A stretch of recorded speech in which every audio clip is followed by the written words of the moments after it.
సింహరాశి వారికి ఆదాయం 2, వ్యయం 14. అత్యంత ఖర్చులు పెడుతున్న రాశులలో సింహరాశి ఒకటి. 14 రూపాయల ఖర్చు ఉందంటే నికర ఆదాయం 2 రూపాయలు మాత్రమే ఉంది. కనుక వీరు వీలైనంత వరకు దుబారా ఖర్చులు తగ్గించుకోవడం, సమయానికి మించిన పనులు చేయడం, సమయాన్ని ధనాన్ని వృధా చేసుకోకపోతే ఈ సంవత్సరము స్థిర చరాస్తులు పోగొట్టుకోకుండా అప్పుల పాలు కాకుండా ఉండడానికి అవకాశాలు ఉన్నాయి. అంటే 14 రూపాయల ఖర్చులకు సరిపడినంత డబ్బులు ఎప్పుడైతే సంపాదించలేదా స్థిర చరాస్తులు కరిగిపోవడం, అప్పుల పాలు అవుతున్నారు అని చెప్పి ముందస్తు విషయసూచికగా జ్యోతిష్య వివరణ జరుగుతుంది, గుర్తుపెట్టుకోగలగాలి. రాజ్యపూజ్యం 2, అవమానం 2. మీరు ఎక్కడైతే ధర్మబద్ధంగా ఉంటారో, న్యాయబద్ధంగా ఉంటారో ఆ ధర్మమే మిమ్మల్ని విజయాన్ని సాధిస్తూ చుట్టూ ఉండబడిన నలుగురు మీరు మంచివారు అని చెప్పి ఉండడానికి అవకాశం ఉంటుంది. కనుక అనుకున్న చోట మీరు వ్యాపారాలు చేయొద్దు, అప్పులు ఇవ్వద్దు, అప్పులు తెచ్చుకోవద్దు అని చెప్పి ప్రధానంగా బాగా గమనించగలగాలి. మఖా నక్షత్ర జాతకులకు ఈ సంవత్సరం ఆరోగ్యం చాలా బాగుంటుంది. ఈ యొక్క పుబ్బా నక్షత్ర జాతకులకు ఏప్రిల్ నుండి ఆగస్టు వరకు, ఈ 2024 డిసెంబర్ నుండి 2005 ఏప్రిల్ వరకు ప్రారబ్ధ సున్నా, చివరార్ధ సున్నా ఉంది కనుక ప్రమాదాలు పంచి ఉన్నాయి. అనారోగ్యం అనుకూలంగా లేదు.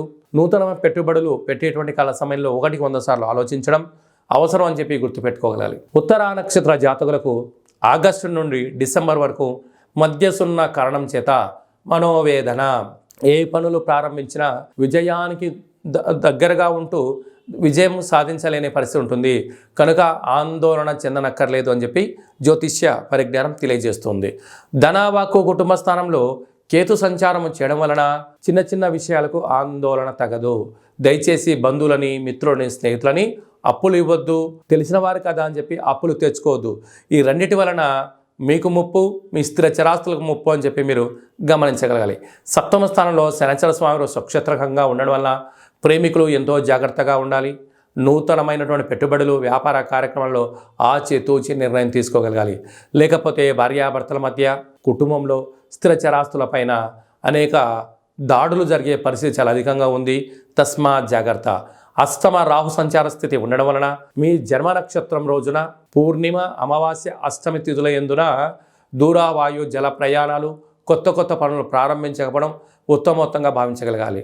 లేకపోతే అనవసరమైన బరువులు ఎత్తడం, అనవసర సాహసోపేత నిర్ణయాలు తీసుకోవడం వలన వెన్నెముక, అరికాళ్ళు, అరచేతులు, పెరాలసిస్, బ్రెయిన్ స్ట్రోక్ లాంటి వ్యాధులు వచ్చే పరిస్థితి ఉంది.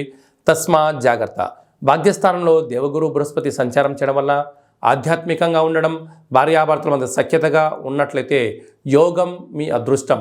లేకపోతే ఇంట్లో పోరు ఇంతింత గాదాయ అన్నట్లుగా భార్యాభర్తల మధ్య విభేదాలు, అన్నదమ్ములతో గొడవలు, స్థిర చరాస్తులు పోగొట్టుకునే పరిస్థితి చాలా అధికంగా ఉంది. 26 ఏప్రిల్ 2024 నుండి రాజ్యస్థానంలో గురువు రావడం వలన వృత్తులలో, ఉద్యోగాల్లో, వ్యాపారంలో స్వల్పమైన మార్పులు ఉండినను అద్భుతమైన విజయం మీ సొంతం కాబోతుంది. ప్రభుత్వ ఉద్యోగస్తులు, ప్రభుత్వ కళాశాలలో పనిచేస్తుంటారు, ఆర్డీఓ, ఎంఆర్ఓ, కలెక్టరేట్, సెక్రటరీలో పనిచేసేటువంటి వారందరూ కూడా, స్వయం వృత్తులు, సేవా రంగాల్లో పనిచేసే వారందరూ ఎంతో జాగ్రత్తలు అవసరం అని చెప్పి గుర్తుపెట్టుకోవాలి.